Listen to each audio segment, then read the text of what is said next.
বিএনপির এই প্রোগ্রামটা আমরা রেখেছি, apart from demographic dividend we are also working on longevity dividend. এই লোকগুলোকে আমরা কীভাবে আমার দেশের ডেভেলপমেন্টের, দেশ গঠনের মধ্যে এদের সকলে ভূমিকা রাখে। তো যেই সরকার অ্যাকাউন্টেবল না, যে সরকার কমিটমেন্ট করে পূরণ করে না, সেই সরকারে এরকম আবার আরেকটা অর্গানাইজেশন করে তুমি অ্যাকাউন্টেবিলিটি আনবে, সেটা আমি বিশ্বাস করি এটা সম্ভব না। কিন্তু যেই সরকার কমিটমেন্ট করে পাস করে না, মানে কমিটমেন্ট রাখে না, আবার ওই সরকারের আন্ডারে আরেকটা বডি করে statutory or whatever you call it, it is not going to work. Let us think of something very practical. Westminster ডেমোক্রেসির মধ্যে সব কিছু বিল্ট ইন আছে। এখানে পার্লামেন্টারি কমিটিগুলো আছে। আমাদের দেশে পার্লামেন্টারি কমিটিগুলো কোনো সময় পারফর্ম করে না, সেটা তো আমাদের প্রবলেম। কিন্তু পার্লামেন্টারি ডেমোক্রেসির কোনো প্রবলেম এখানে নাই। এভরি কমিটির, প্রত্যেকটা কমিটি করা হয়েছে, পার্লামেন্টারি কমিটিগুলো করা হয়েছে অ্যাকাউন্টেবল করার জন্য। শুধুমাত্র পার্লামেন্টারিয়ানদের অ্যাকাউন্টেবল না, দে ক্যান সাবপিনা, তারা কল করতে পারে, যে কোনো মানুষকে কল করে they can make them accountable. সুতরাং আমরা সেটা করি নাই, সেটা আমাদের প্রবলেম। এটা ওই জায়গায় লেট আস টক অ্যাবাউট যে পার্লামেন্টারি ডেমোক্রেসি যেটা আমরা ফলো করতেছি, এটাকে আমরা কিভাবে ইমপ্লিমেন্ট করব। ওইটা আমি ইয়াং জেনারেশনের কাছে চাইবো যে তোমরা এই ভাবনাটা করো যে আমরা কিভাবে অ্যাকাউন্টেবল করবো উইথ দ্য এক্সিস্টিং সিস্টেম। আলাদা কোনো কমিটি করা, the more committee you have, the more bureaucracy you have, and the more corruption you have, and the more detached you get from the people. At the end of the day, accountable করবে কে? দেশের জনগণ, তাই না? কোনো committee কাউকে accountable করতে পারবে না। আমি যদি জনগণের কাছে ইলেকশন সাইকেলটা যদি চলতে থাকে, democratic process, electoral process is a correction process. It is a accountability process. এই প্রসেসটা আমরা রাখতে হবে, ডেমোক্রেটিক অর্ডারের মধ্যে রেখে ইলেকট্রাল প্রসেস সাইকেল চলতে হবে, যেটা অ্যাকাউন্টেবল করবে, যেটা কারেকশন করবে প্রসেসের মধ্যে। এটা কিন্তু পার্লামেন্টারি প্রসেসের মধ্যে আবার অ্যাকাউন্টেবিলিটি আছে, আবার এগুলোকে এনশিওর করতে হবে। সুতরাং আমাদের let us all work towards how we can make a democracy work. ওইটা ওয়ার্ক করলে কিন্তু বাকি accountability at the end of the day মানুষের কাছে অ্যাকাউন্টেবিলিটি, জনগণের কাছে অ্যাকাউন্টেবিলিটি। সরি, আরেকটা ইস্যু আসছে এখানে, আমার খুব ইন্টারেস্টিং লেগেছে। ওইটা হচ্ছে আমাদের রিটায়ার্ড লোকজন। আমরা তো ডেমোগ্রাফিক ডিভিডেন্টের কথা বলছি সবসময়, এবং ডেমোগ্রাফিক ডিভিডেন্ট আমরা it's a very small window, অনেকে বলেছেন the window is not that big. ওই স্মল উইন্ডোর মধ্যে অনেক সময় নষ্ট করেছি আমরা। So we have to go all out. ওখানে আমাদের ইনভেস্টমেন্ট হেলথ সেক্টরে করতে হবে, এডুকেশন সেক্টরে করতে হবে। এবং এডুকেশন বলতে আমি নট জাস্ট বলছি না 1 to 10 ইন্টারমিডিয়েট, গ্র্যাজুয়েশন, মাস্টার্স, এটা না। ওই এডুকেশনের মধ্যে আসতে হবে আমার স্কুলের 5-6 লেভেল থেকে, আমাদের কারিগরি শিক্ষা থেকে শুরু করে এর মধ্যে computer, everything has to come into curriculum. আমাদের স্কুল লেভেল থেকে শুরু করতে হবে, এবং skill development should be the top priority. চায়নাতে 60% ছাত্ররা ক্লাস 10-এর পরে, মেট্রিকের পরে ওরা ভোকেশনাল স্কুলে চলে যায়। Only 40% goes for higher studies, BA, MA, PhD ইত্যাদি।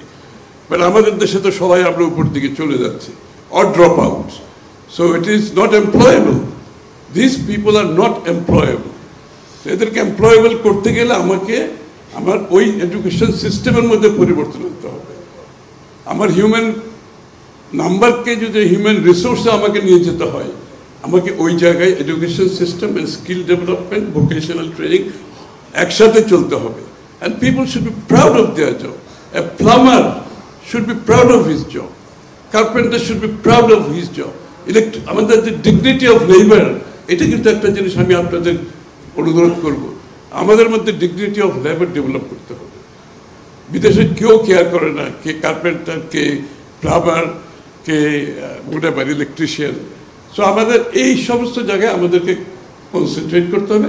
আমি যে জন্য প্রশ্নটা আনলাম যে বয়স্কদের, রিটায়ারিদের এমপ্লয়েবল করার জন্য যে কথাটা বলা হয়েছে, অনলি অন একাডেমিকের বলেছে, বাট আমি যেটা বলছি আমাদের বিএনপির একটা চিন্তা আছে, অ্যাপার্ট ফ্রম ডেমোগ্রাফিক ডিভিডেন্ড আমরা আরেকটা ডিভিডেন্ডের কথা বলছি, সেটা হচ্ছে longevity dividend.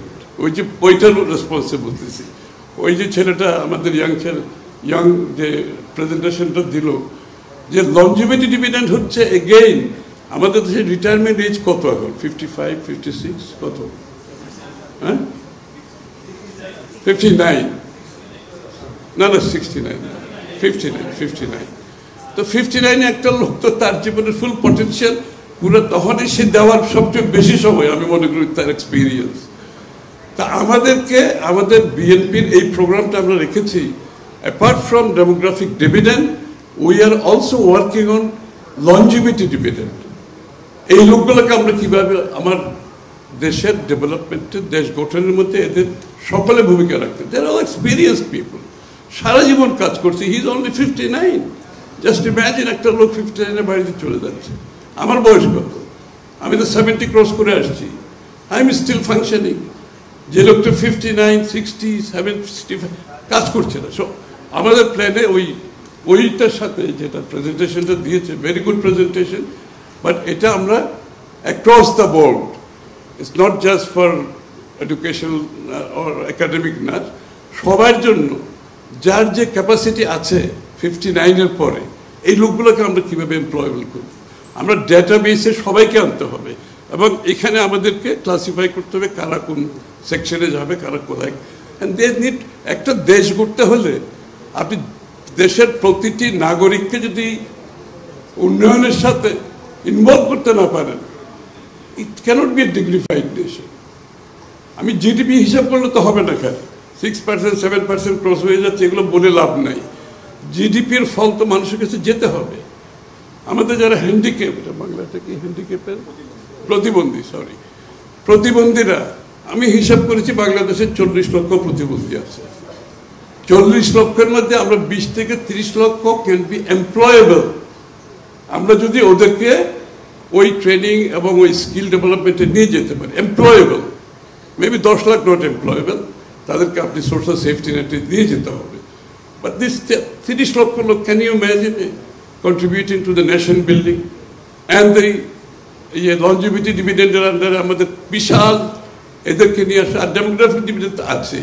So build a nation, dignified nation, সবার একটা ভূমিকা আমরা মনে করি থাকা উচিত।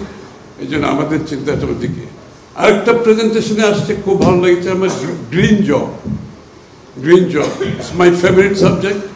আই বিলিভ দ্যাট আমাদের ডাইভার্সিটি লস করা যাবে না, no net loss, NNL, no net diversity loss করা যাবে না। আমাদের মিটিগেশন হায়ারার্কি স্ট্রিক্টলি ফলো করতে হবে। We must not lose any diversity. আমাদের ছোট দেশ, 20 কোটি মানুষ এই দেশে থাকে একটা ছোট ল্যান্ডে। আমাদের ডেমোগ্রাফিক ডিভিডেন্ড বলেন, যতই বলেন, আমাদের দেশটাতে যদি আমাদের ডাইভার্সিটি লস হয়, আমাদের যদি মিটিগেশন হায়ারার্কি ফলো করতে না পারি, it will be another disaster. আপনি যত গ্রোথ হবেন, এটার পেনাল্টি কিন্তু অন্যদিকে আমাদের। So we have to be very careful. So green job is something very interesting I found. এখানে আমাদের ডেটা ব্যাংকে, জাস্ট লনজিভিটি যেভাবে আমাদের ডেটা ব্যাংকে আনতে হবে গ্রিন জব কোথায় কোথায় আছে, we should identify this green jobs এবং আমাদেরকে এনকারেজ করতে হবে। অ্যান্ড গ্রিন প্রজেক্ট এভরিথিং হলে তো আছেই সব কিছু। তো যাই হোক, আমি বক্তব্য বেশি দীর্ঘায়িত করছি না, অনেক সময় ইতিমধ্যে পার হয়ে গেছে। এখনও বক্তব্য শোনার কারো যে আজকাল লাগে সাইকোলজিস্টরা বলে, after 6 or 7 seconds you just switch off, you don't listen anymore. তো আমার তো ওই সময় পার হয়ে গেছে, আমি আর দীর্ঘায়িত করছি না। Thank you very much. এবং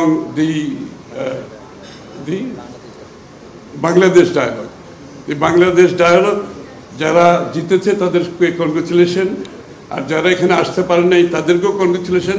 এইটা একটা culture, I am so glad this is a new culture. এই যে ইয়াং জেনারেশনকে এই জায়গায় নিয়ে আসা, রাস্তার regulation is very good, thank you, I will thank them from our, আমার গভীর থেকে তাদেরকে ধন্যবাদ দিচ্ছি। But this is a different regulation. ওই রেগুলেশন সাকসেসফুল হবে না যদি এই রেগুলেশন সাকসেসফুল না হয়। We have to make sure this revolution succeeds. Taile other revolution is successful. Only on its own that revolution is not going to bring about any change in Bangladesh. So we have to be sure about that. এবং hopefully আমরা সবাই মিলে young generation, আমি কি করবো আমি জানি না, যদি আমাদের দায়িত্ব পাই দেশের, আজকে যে 10 জন গ্রুপ এখানে দিচ্ছেন সবাইকে কিন্তু দাওয়াত দেব, আমি পার্সোনালি দাওয়াত দেব। I will invite you all and I will listen to you more carefully. আজকে তো একটা ব্রিফ হয়েছে। Mahdi, this is your responsibility to get them together. ঠিক আছে? So we'll all get together inshallah. সবাই প্রেজেন্টেশন দেখব এবং প্রত্যেকটা প্রজেক্ট আমরা ইমপ্লিমেন্টেশন করার চেষ্টা করব। We don't know enough yet, but যতটুকু দেখেছি অনেকগুলো আমার কাছে মনে হচ্ছে ইমপ্লিমেন্টেবল আজকে। So we'll all get you guys together, listen to you more. এবং এর বাইরে আমি ঢাকা বাংলাদেশ ডায়ালগকে বলবো, এটা বড় আকারে সারা দেশে নিয়ে যাও, তোমরা সারা দেশে নিয়ে যাও। Innovation for a nation is very important. এই যে আমেরিকাতে আমি ওদের ওই ট্রেড রেজিস্ট্রেশন প্যাটেন্ট অফিস আছে না আমেরিকাতে, প্যাটেন্ট যেখানে প্যাটেন্ট করে ডিজাইনে, তা আমি জিজ্ঞেস করি তোমাদের প্যাটেন্টের নাম্বার কত? I think they said, I couldn't believe it, I think they said 2,000-3,000 per month. Are you joking? এতগুলো প্যাটেন্ট জমা হয়? বলে ইয়েস। Can you imagine একটা দেশে যদি এই আমেরিকার সাকসেসটা কোথায়? America's success is in innovation, with ideas. So Bangladesh, we must learn to innovate and ideas must come forward. So we can bring this country, যে আমরা ambition যেটা আমরা করেছি সেটা আমরা করতে পারবো। And আমাদের বিএনপির কিন্তু অনেক ইনোভেটিভ আইডিয়াস নিয়ে আমরা আসবো। আমরা আগের মডেলের ইকোনমিকে পারফর্ম করবো না, we are going for a new model of economy, যেখানে প্রত্যেকটি মানুষ বাংলাদেশের উন্নয়নের ডেভেলপমেন্টের সুফল প্রত্যেকটি মানুষের কাছে যেতে হবে, প্রত্যেকটি মানুষকে যেতে হবে এবং প্রত্যেককে পার্টিসিপেট করার সুযোগ দিতে হবে, লেভেল প্লেইং ফিল্ড দিতে হবে। সো এভরিবডি ক্যান পার্টিসিপেট, সবাই যাতে পার্টিসিপেট করতে পারে, এইটার জন্য আমরা ইনভেস্ট করবো। আমরা আরেকটা প্রশ্ন এসে গেছে, ওই যে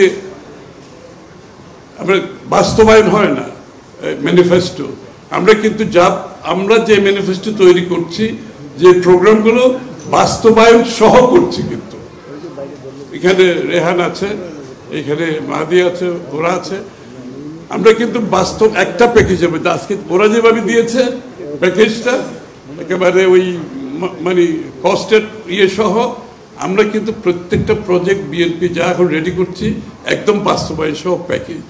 ওই যে গ্রামে একজন কুমার আছে না, তার জন্য একটা প্রজেক্ট আছে, আমরা তাকে ঋণ ব্যবস্থা দেব, তাকে আমরা স্কিল ডেভেলপমেন্টের সহযোগিতা দেব, আমরা তাকে ডিজাইনিং সাপোর্ট দেব, আমরা তাকে ব্র্যান্ডিং সাপোর্ট দেব, আমরা তাকে অনলাইন বিক্রি করার সুযোগ দেব, অ্যামাজন, ইবে, সে যাতে সরাসরি সেল করতে পারে। This is our programme for প্রত্যন্ত অঞ্চলে বাংলাদেশে যারা আছে প্রত্যেকটি মানুষের জন্য। তো এই আমরা কিন্তু ইনভেস্ট করবো এইসব জায়গায়, মেগা প্রজেক্টে আমরা যাবো না। Thank you very much, we had enough of mega project. আমরা কিন্তু বিনিয়োগ করবো এই জায়গায়, এটা আমাদের প্রোগ্রাম আছে, যে আমাদের সব ইয়াং ছেলে মেয়েরা যাতে ডিজিটাল ইকোসিস্টেমে ঢুকতে পারে এবং ডিজিটাল যে আমাদের প্রত্যেক জায়গায় আমাদের প্ল্যান আছে, আমরা কল সেন্টার করব, ডেটা সেন্টার করব এবং ডিজিটাল অনলাইন ডিজিটাল ইকোসিস্টেমের মাধ্যমে আমাদের ছেলেমেয়েরা গ্রামে গঞ্জে থেকে যাতে ট্রেড করতে পারে, ব্যবসা করতে পারে, সার্ভিস দিতে পারে। এবং জাতীয়ভাবে যেটা আমাদের প্রোগ্রাম, সেটা হচ্ছে আমরা একটা গভর্নেন্সের মাধ্যমে আমরা ফিজিক্যাল কন্ট্যাক্টটা কমে আনতে চাই বাংলাদেশে। যে করাপশন বড় প্রবলেম বাংলাদেশে গভর্নমেন্ট অফিসে, ফিজিক্যাল কন্ট্যাক্ট, এই জন্য আমরা ফিজিক্যাল কন্ট্যাক্টটা একেবারে বের করে দিতে চাচ্ছি, কেউ যাতে সরকারি অফিসার দৌড়াইতে না হয়। আপনি বাড়িতে বসে কাজ করেন, online real time basis, your job should be done, আপনার করাপশন কমে যাবে, এমপ্লয়মেন্ট বাড়বে, প্রত্যন্ত অঞ্চলে আমাদের লোকজন এমপ্লয়মেন্ট বাড়বে, ছেলে মেয়েদেরকে শহরে আসতে হবে না, ও গ্রামে বসে ওর প্রোডাক্টটা তৈরি করে ইবে, অ্যামাজনে যাতে বিক্রি করতে পারে। So we are having a holistic program for the whole issue. So this is something I thought I'll share with you young people. This is my opportunity. I'm glad that you have invited me and I could talk to you guys. I feel much younger at heart today I used to come more and more to this younger crowds programs. Thank you very much.